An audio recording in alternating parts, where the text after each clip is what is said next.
Selamat pagi, kembali lagi di BK Smanset Channel.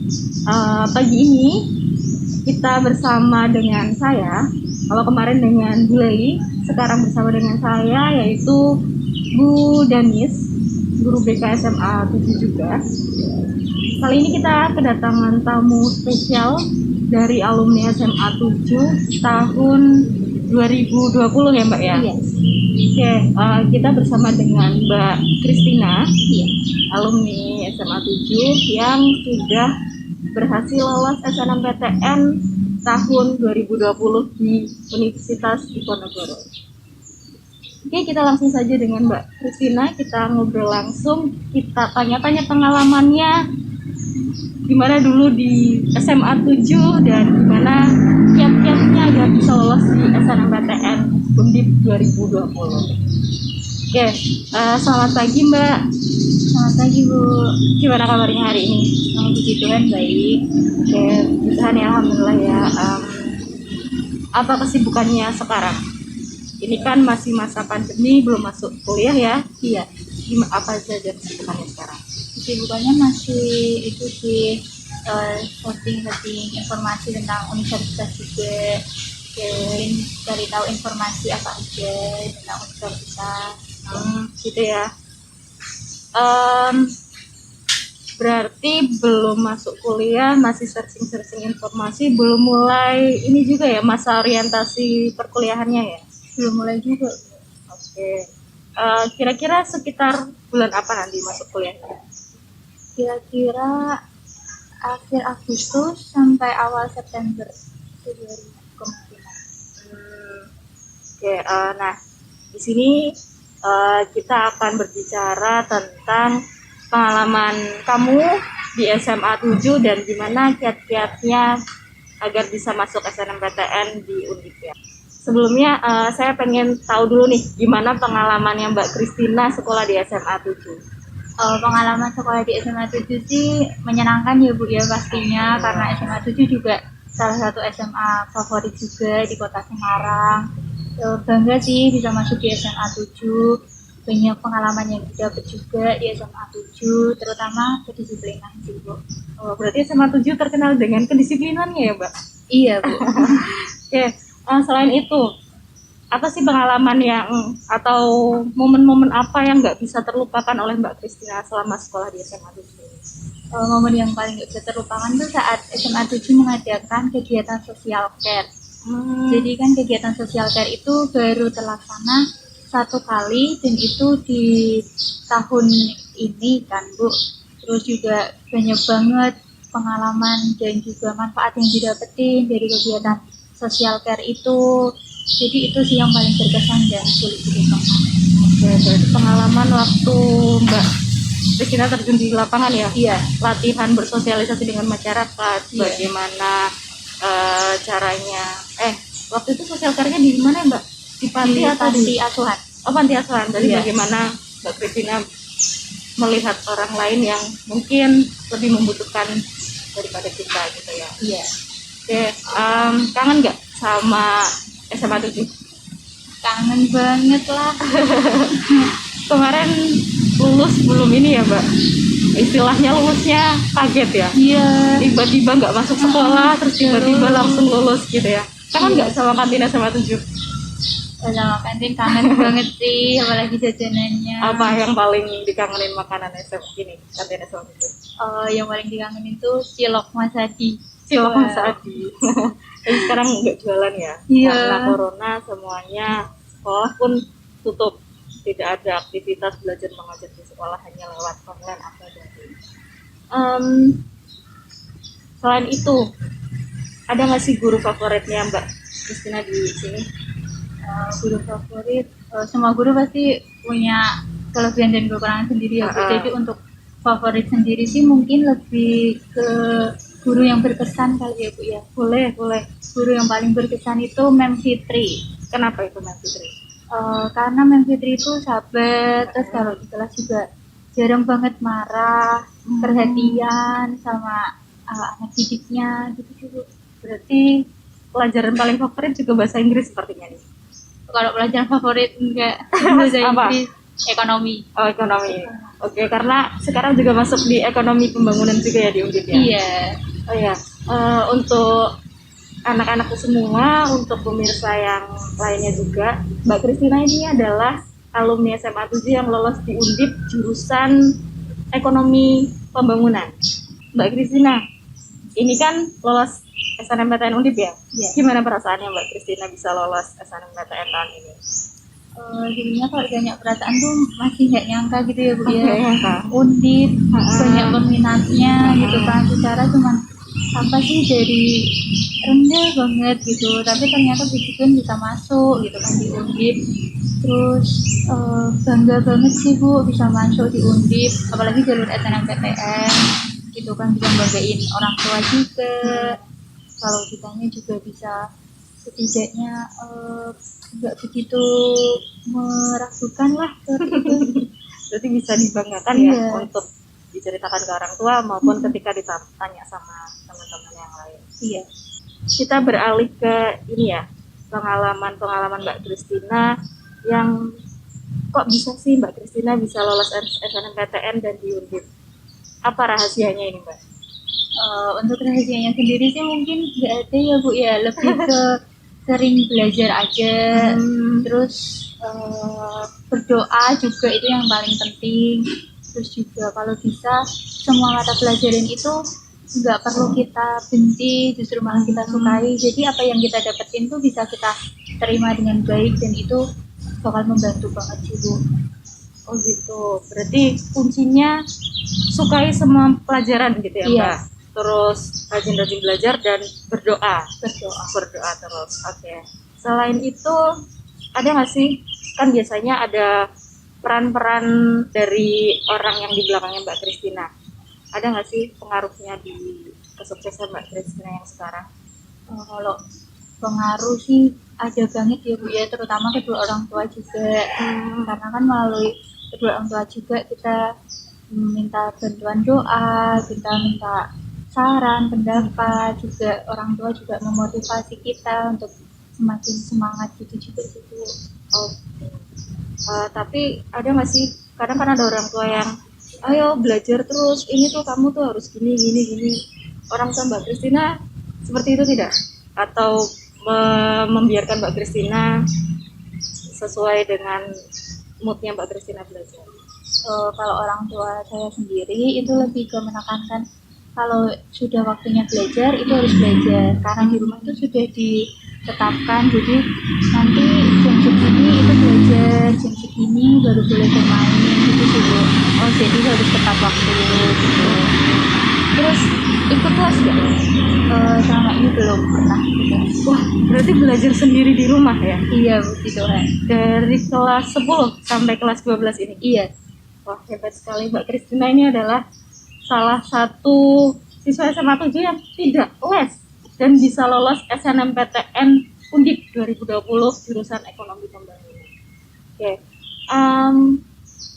Waktu belajarnya jam berapa aja sih Mbak? Biar teman-teman juga tahu, Mbak Kristina tuh belajarnya di jam sekian, dari jam sekian sampai jam sekian, biar teman-teman juga ikut mencontoh apa kebiasaannya Mbak Kristina selama ini. Kalau untuk waktu belajar sih lebih ke pukul 7 sampai pukul 8 malam. Iya, malam. Walaupun nggak lama, tapi setidaknya kita bisa mengulang apa yang sudah disampaikan sama guru tadi di sekolah. Kita bisa belajar materi yang buat pagi harinya lagi, seperti itu sih. Oke, berarti rutin ya Mbak, setiap hari harus buka buku, harus belajar mengulang pelajaran dari sebelumnya, atau paginya gitu ya? Iya. Kalau weekend belajar nggak Mbak? Kalau weekend enggak sih, lebih ke ngabisin waktu sama keluarga.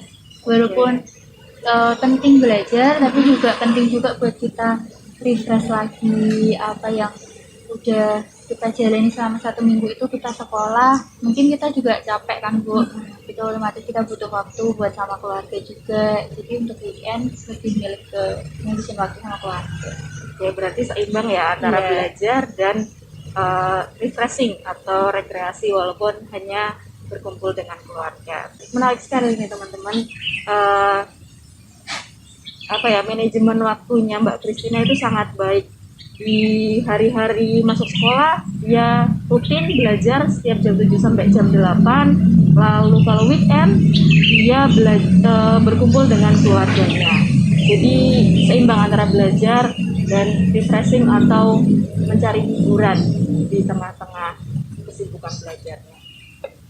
Oke, terus ada nggak sih Mbak kebiasaan lain selain belajar di pukul 7 sampai 8 yang mungkin sangat berpengaruh sekali ke prestasinya Mbak Priscilla sekarang? Kalau kebiasaan yang dibilang berpengaruh mungkin belum ada sih ya Bu, cuman kalau di rumah itu saya lebih sering membaca novel gitu. Jadi kalau pas belum waktunya belajar itu bisa membaca novel. Kadang orang di rumah tuh suka bilang Kristina tuh tiada hari tanpa buku seperti itu. Keren sekali nih. Karena saking seringnya membuka buku gitu kan. Jadi orang rumah juga berpikiran seperti itu tentang saya. Gitu dulu. Berarti ini ya gemar membaca, gemar belajar lah. Ini nih kunci sukses buat teman-teman semuanya. Jangan capek baca buku.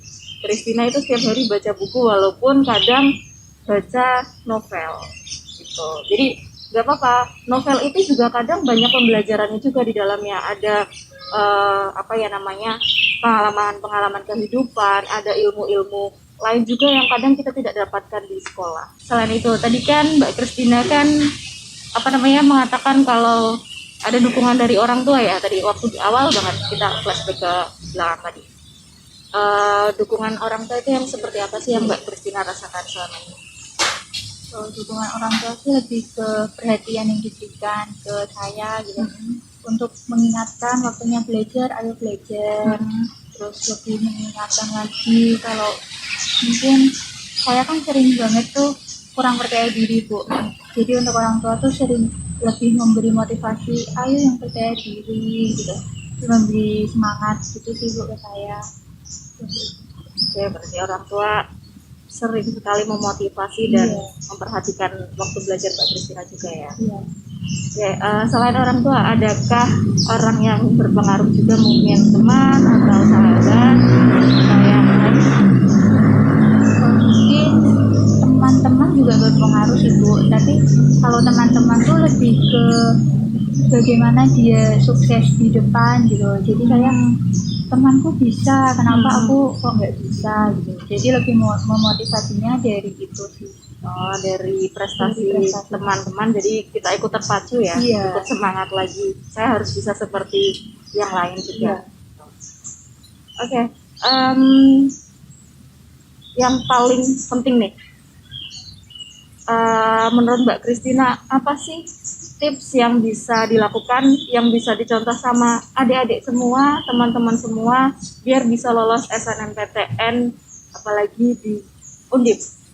Tips-tipsnya buat lolos sih mungkin lebih ke giat belajar lagi, terus juga doanya dikencengin lagi, terus kalau bisa hindari masalah dengan orang tua atau bahkan dengan teman-teman, karena kalau kita sendiri punya masalah, otomatis pembelajaran di sekolah juga akan kacau karena pikiran kita akan terbagi. Jadi sebisa mungkin bangun hubungan yang baik dengan keluarga, dengan teman-teman, terus lebih ke jaga mood aja supaya jangan bosan-bosan, terus jangan gampang marah juga. Seperti itu sih Bu.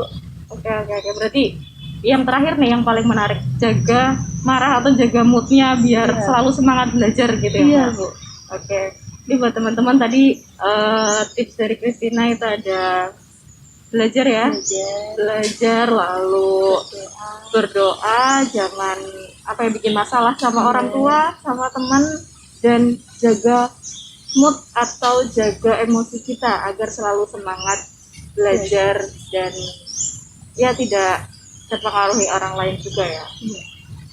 Boleh dong diceritain tipsnya atau triknya Mbak Kristina untuk memilih jurusan di SNMPTN biar bisa lolos? Kalau untuk tips dan triknya itu yang pertama kita lihat dulu track recordnya alumni tahun lalu, terus juga nilai-nilainya masuk sana itu kira-kira rata-ratanya berapa.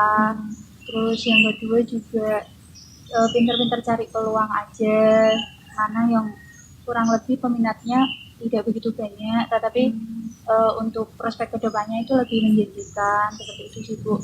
Terus juga lebih percaya diri lagi untuk memilih jurusan, karena kalau kita sudah nggak percaya diri terlebih dahulu, mesti akhir kedepannya juga bakalan nggak baik juga. Terus juga selama di SMA ini apalagi kelas 12 lebih sering-sering konsultasi ke BK juga kan Bu, tanya-tanya ke BK pendapatnya BK itu gimana mengenai kampus ini. Terus juga bisa lebih memberikan apa ya Bu, lebih memberikan saran sih, dengan nilai saya begini itu kira-kira bisa masuk mana ya Bu, itu bisa konsultasi ke BK semuanya seperti itu. Oke, tadi adalah trik atau tips dari Mbak Kristina dalam memilih jurusan agar bisa lolos SNMPTN. Nah, ini nih, ada salah satunya tadi melihat track record alumni, nilai-nilainya seperti apa, terus mencari peluangnya seperti apa. Nah, untuk adik-adik atau anak-anakku semua, kalian bisa main ke BK, berkunjung ke BK. Di sana ada data-datanya, siapa saja sih yang lolos SNMPTN, terus nilai-nilainya seperti apa, dan bisa menanyakan kira-kira kalau saya masuk sini gimana ya Pak ke guru BK yang ada di sana. Nah, lalu kalau misal adik-adik semua yang mau lihat peluang, itu kalian bisa kunjungi laman ltmpt.ac.id. Di sana ada peluangnya berapa, maksudnya yang diterimanya mereka menerima berapa, lalu sebelumnya, tahun sebelumnya itu peminatnya ada berapa. Jadi kalian bisa melihat posisi jurusan kalian itu seberapa besar peluangnya. Lalu dicocokkan atau dilihat dengan nilai kalian. Kira-kira masuk kriteria enggak, kira-kira masuknya mudah atau tidak. Nah, silahkan sering-sering berkunjung ke BK. Kami ada 5 guru di sana dan siap untuk melayani adik-adik semuanya. Sekian tips dari Mbak Kristina, cerita dari Mbak Kristina yang bisa kita ambil contohnya, bisa kita ambil hikmahnya. Mudah-mudahan teman-teman semua atau adik-adik semua bisa mengambil poin pentingnya. Dan sukses SNMPTN tahun yang akan datang atau tahun 2021. Terima kasih untuk Mbak Kristina sudah menyempatkan waktunya hadir di sini. Semoga banyak nanti benih-benih atau adik tingkat yang mengikuti jejak Mbak Kristina lolos SNMPTN. Terima kasih. Wassalamualaikum warahmatullahi wabarakatuh.